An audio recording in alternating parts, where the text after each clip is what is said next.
Good day and welcome to the Startup Show with Roger Pierce and Lily Ma. I'm Roger Pierce and I'll introduce Lily Ma in just a second.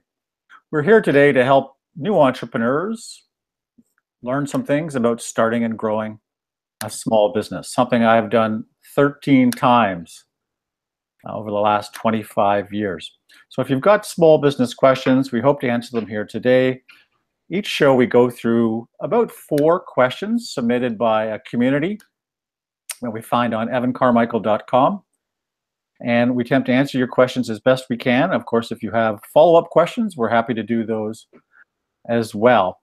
A bit about myself and my background. Again, I'm Roger Pierce. I'm a small business expert, and I've worked with thousands of entrepreneurs in different parts of the world. My company today is a content marketing agency, and I get to work with big banks and brands to develop small business content for small business customers around the world. So everything I do and everything I've done revolves around helping small business owners. I think it's one of the best choices you could make in the world to start a small business. And hopefully by sharing some insights here today, we can help you become even more successful. But enough about me. Please meet coach, entrepreneur, and dancer extraordinaire, Lily Ma.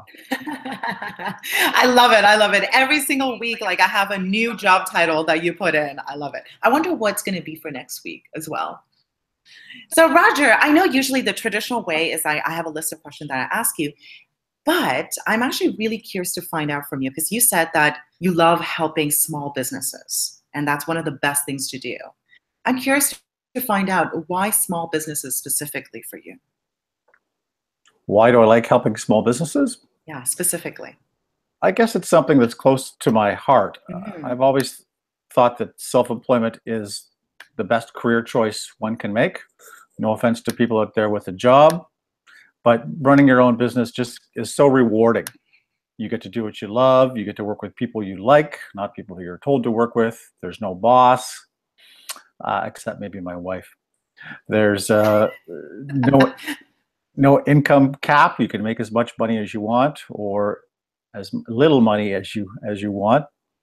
And it's fun. You wake up every day with a sense of energy and a sense of purpose and a sense of excitement that I don't think you'll find working for someone else. So I think it's one of the best career choices one can make, but I'm a little biased. That's true. Well, I could speak on behalf of both sides because I spent has been like 12 years. I spent 12 years in the corporate world, and I know how it's like on the other side as well. And I have to agree with Roger.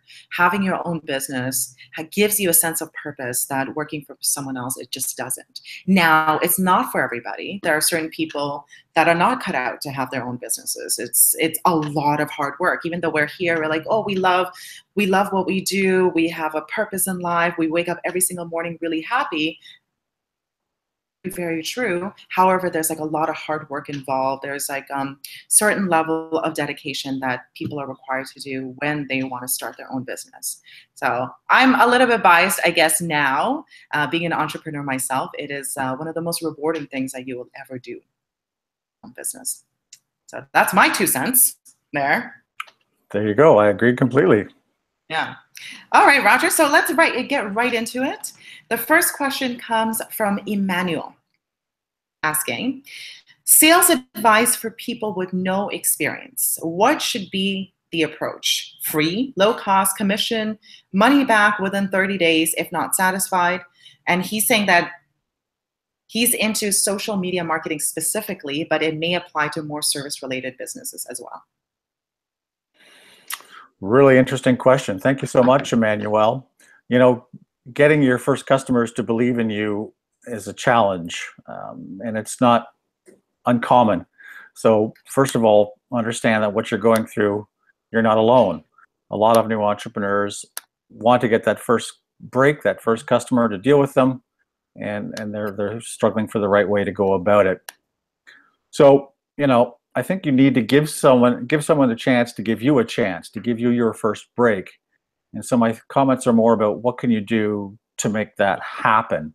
It's not about just saying, hey, work with me because I need a break. You've got to earn that right. You've got to earn that chance to work with the customer.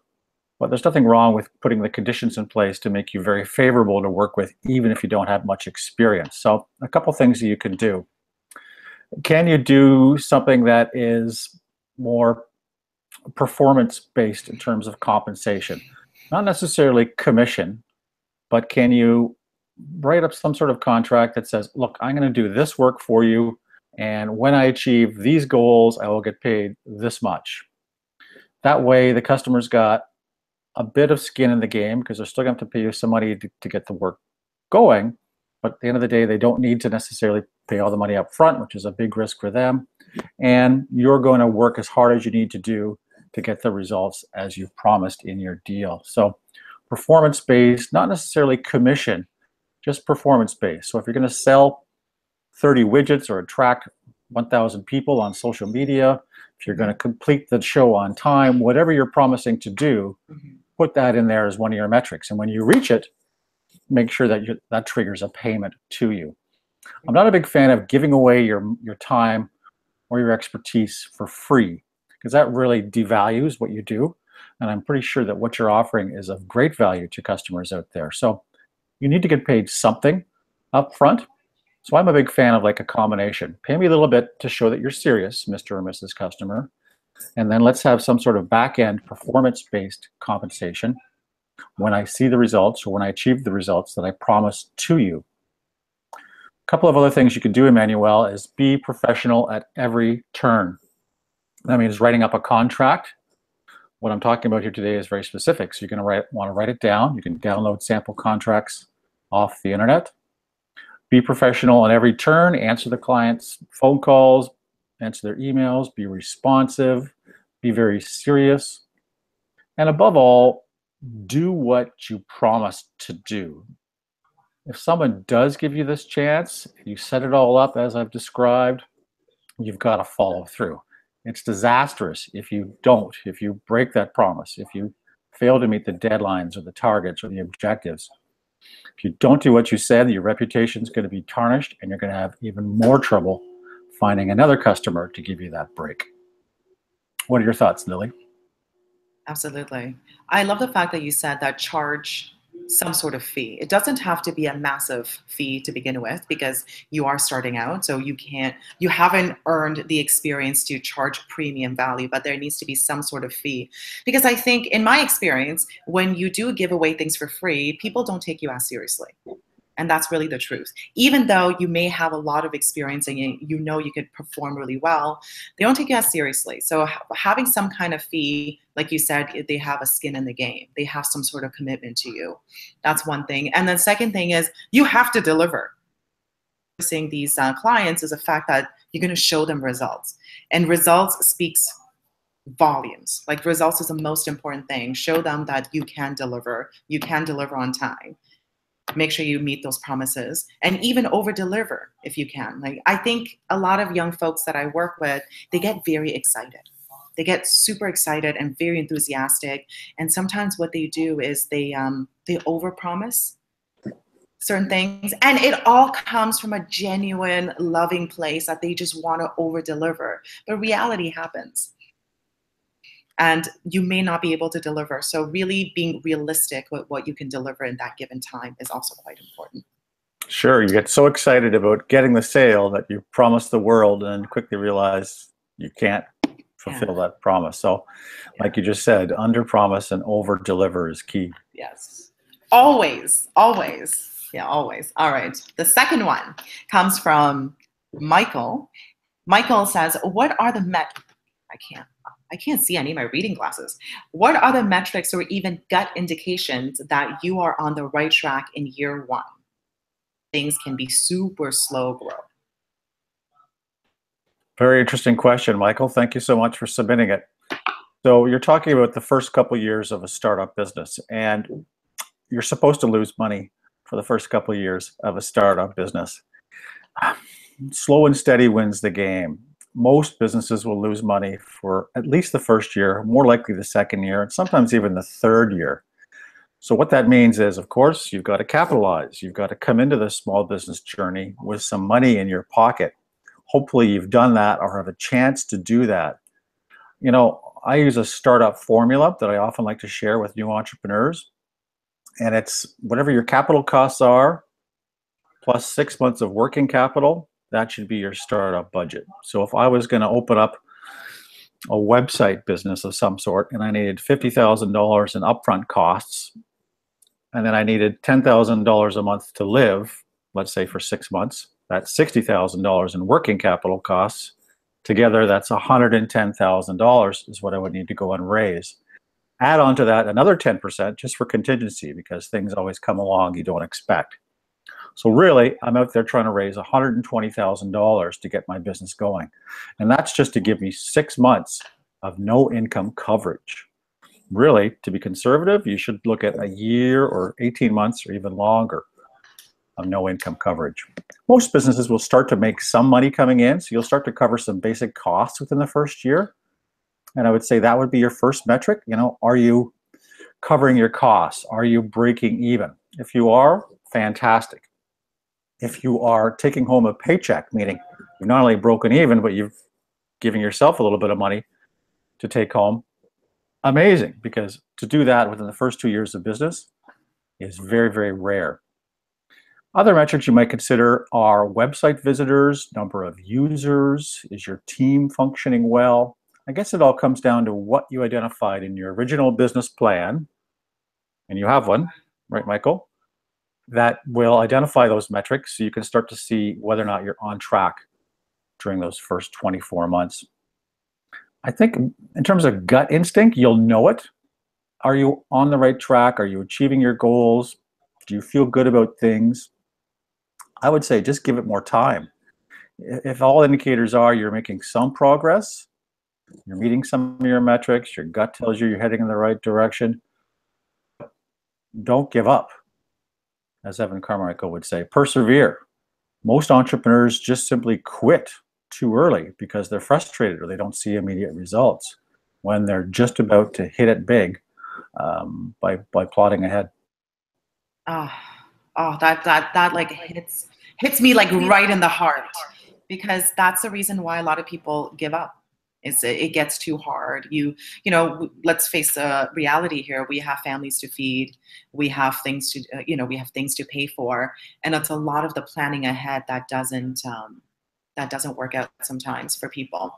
Now, you had mentioned raising funds. What are the best way to raise funds for a business? Like the example that you gave is actually pretty minimal. It's a website, your living cost, and cost to run your website. We're not even talking about a product-based business, because that could be hundreds of thousands, if not even millions of dollars to get into. So something as simple as a website business.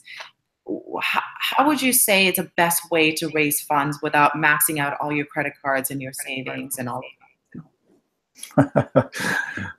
Maxing out their credit cards is probably where most entrepreneurs start. Mm-hmm. You know, there's a reality, there's the book way, and then there's the real way of raising money. In school, they taught us to go and do up your business plan and then approach the banks and get all the financing you need in place. But reality is a lot of banks won't finance new entrepreneurs because they don't have collateral, or they can't offer the kind of security that they would like. And they've got no financial history in a new business, et cetera, poor credit, whatever. So in reality, you've got to scrape together as much money as you can. Maybe it's from personal savings. Maybe it's from Uncle Jim or Aunt Sally or cousin Billy. Maybe your parents chip in a little bit of money. Maybe you scrape a little bit from your line of credit. All these things together, maybe you borrow a little bit from the bank. All these sources of financing together give you the seed money to get going. If you can get an investor and play with somebody else's money, even better. Add that to the pot and work towards your startup budget. Right, you just need enough money to get the business going, whatever that budget might be. And work it really hard. Start to get some cash going. Do stuff that's going to generate revenue quickly. Don't, spend 6 months perfecting your product or service and then launch it. You need to get it out to market as soon as you can. I think it's Facebook that has on their walls, their office walls, the motto, done is better than perfect. And I love that, because you don't have time to mess around, especially as a small business owner who's put all their chips into this into this business. You've got to start making cash for yourself, for your family. So develop a basic product or service based on your market research, get it out there, alter it based on feedback from first customers, perfect it, right? That's the feedback loop, and start to make cash. You can survive in business as long as there's a trickle of cash coming through. When there's no cash coming through, it's like the blood going through your veins, the business will dry up and die. And that can kill even multi-million-dollar businesses, Lily, running out of cash, simply because the entrepreneur's focus was taken away from sales and selling. Wow. I love that because I work with a lot of beautiful, wonderful, idealistic entrepreneurs. They imagine a world that doesn't exist yet. It's very purpose driven and very mission driven, which is all wonderful because you need to know where you're going. On the other side is you do need money to fuel your business. Money is like fuel for your car. Otherwise, your car is not going anywhere. Of service-based businesses. Even though you may have a product or a product business way into the future, it's always great to start with some kind of service because in the beginning, you have more time than money. And then you could trade in your time for money, which is what I did. So my future goal is to have products and speak on stage in front of thousands and thousands of people. But I started off as a coach and I get paid for my time. So every hour that I spend, I charge $100 an hour US. So I get some money coming in. So that way I could feed it back into my business as well. So I'm a strong believer in not spending more money than you need to. Absolutely. And it's still living in your mission as well, because I have such beautiful people with so much mission, like so mission driven. But if you don't have the money to fuel your business, your mission is not going to happen. So it's something I just want to drive home as much as possible. Very good points. I like the fact that you're charging US dollars, so you get a little extra money in there. Well, you know what? The reason for that is it was actually accidental. I deal with a lot of overseas clients. And that's what it is. But, to make it fair, even Canadians pay US dollars as well. That's a very common practice. I've got one business too where the monthly fee is a subscription and it's based in US dollars. Yeah, just a little extra. A little extra goes a long way to fuel your mission. That's what we need to do. All right, next question. Next question from Patrick. I'm really having a hard time reading today. What are the danger or warning signs in year 1 or 2 that you are just spinning your wheels? Especially in content-driven business when awareness and traffic to your properties are your immediate goals as opposed to transactional sales of product and services. That's a really good one. This is a great question because in the content-driven, Instagram, YouTube, like we're talking on YouTube right now, YouTube is all about subscribers. However, you don't actually start making money until you hit a certain point. Not. Very much like the last question, it's all about, to me, what are the metrics you're using, Patrick, to define success and measure your progress. So again, that business plan, I know no one likes writing a business plan, but it is a necessary evil because it'll really plot things out for you. Where do we want to be in 6 months, 12 months, 18 months, 24 months? Just do a plan for the first couple of years. You really can't see past the first couple of years. Just do a 2 or 3 year plan, but map out those goals by quarter, and then you can start to simply measure your success. The other thing I would mention too is dangers or warning signs. What you might be experiencing is a need to pivot. I know Evan likes to talk about this too, because the business you start today might be very different from the business you have a year from now or 2 years from now, because you listened to the marketplace and you pivoted a little bit.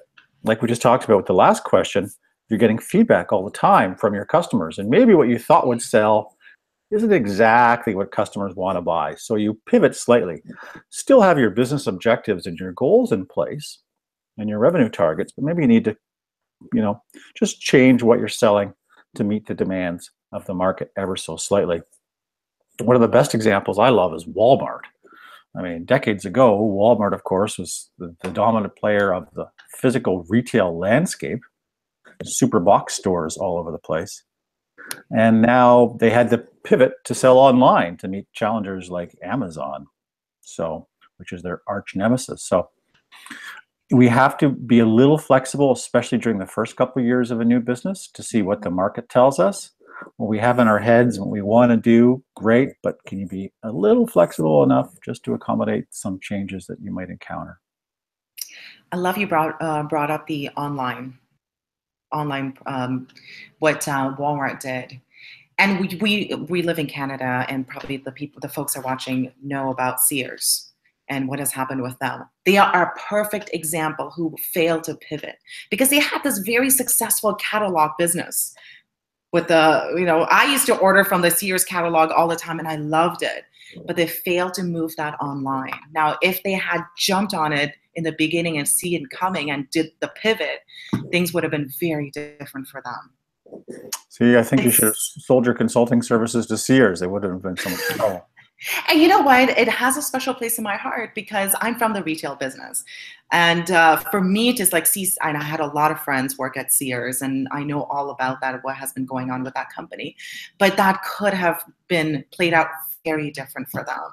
That's why I feel so much passion for this topic right now, because failing to pivot and failing to adapt is going to be the end of someone's business. And that was like a huge business that just went down recently. Many, many jobs lost. It was just really devastating. It's sad. It's sad to see any size business go under. It's true. It's true. Okay, well, we have to end on a happier note than that, though. So, Roger, you mentioned a lot about business plans, and I believe in business plans, too. I have written business plans before. I actually quite enjoy them. They're fun because I get to make my own little, like, dream world, right? It's like my book, my dreams, my goals, and my mission. So I love that, and I love, like, benchmarking where I need to go and all of that wonderful stuff. So for people who are not like me, people who don't know where to begin at all, do you have something, a product that they can check out, possibly on your website, a template that they can download? A business plan template, you're asking? Are you asking me for a business plan template? Yes, yes. Yeah, sure. We produce them for clients like Sage, like Rogers, so in the past Scotiabank. So we've done lots of variations of a business plan. If someone wants to email me, roger.pierce@piercewords.com, I'm happy to send out a free sample plan.